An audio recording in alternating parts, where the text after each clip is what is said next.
All right, guys, today's day 8 of the 25-day push-up challenge for suicide awareness. Yesterday, I talked about the 3 choices that pain gives us. The choice to ignore and blame others, ourselves, or events in our life. The choice to change our life condition, or we have the choice to change our blueprint of life. Today, what I want to talk about is something called the pleasure principle, more commonly known today as the pain and pleasure principle. And this was originally taught out by Sigmund Freud back in the 1920s. And the idea behind this is the instinctive nature behind human need psychology for humans to want to seek pleasure in life and to avoid pain. And what happens is we create these neural associations in our brain. If you want to picture just different connections in our brain that are done, and we associate different behaviors, different emotions, and different habits with experiences in our lives. And by associating these different links in our head, it causes us to continue these habitual patterns in our lives, these emotional patterns, these habits that we have.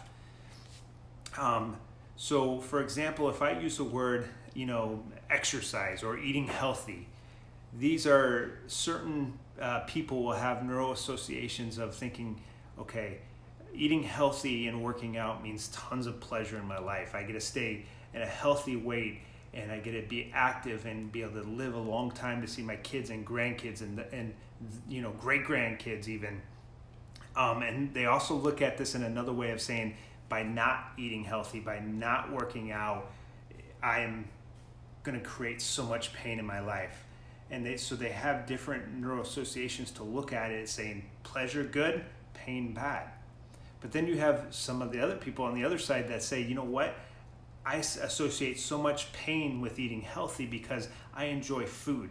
I enjoy different types of food. I just love to eat different foods, and I get so much enjoyment and certainty and I guess the variety of life because of eating different foods. They also may think, well, exercise just means tons of pain, right? You're exhausted, you're tired, you're hurting, you're in pain.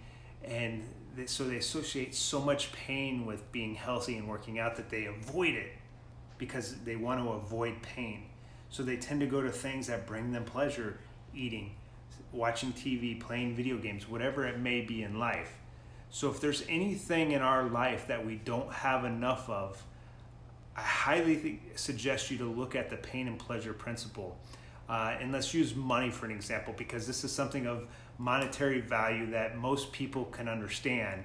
But if you don't have enough money in your life, it's because of the neural associations you created and the pain and pleasure principle. So for example, if you remember growing up, I'm sure you've heard it, that this is always said around, I guess for me growing up, I've heard it so much, was, money doesn't grow on trees. You have to have money to make money. Money's the root of all evil. Rich people are greedy. And these are different belief systems that we start to create different neural associations with, right? So if we believe that rich people are greedy, we're going to avoid becoming rich in life because we don't want to be greedy. Or if money's the root of all evil and we have that belief system, now we associate evil, our money, with evil. And so we're going to self-sabotage ourselves to not even go after it. So this pain and pleasure principle is so important. And if you learn how to use it, it can be a very great tool, because in life, we can use pain as leverage, right? If you're done, if you're sick and tired of being in the life condition that you're in and you want change, use pain to get out of it. We're never going to change our lives if the pain of change outweighs the pain of your current life condition. Because if your current life condition doesn't give you more pain than the change, you're not going to change. So once your life condition has more pain in it than it is going to be to change, then you will change.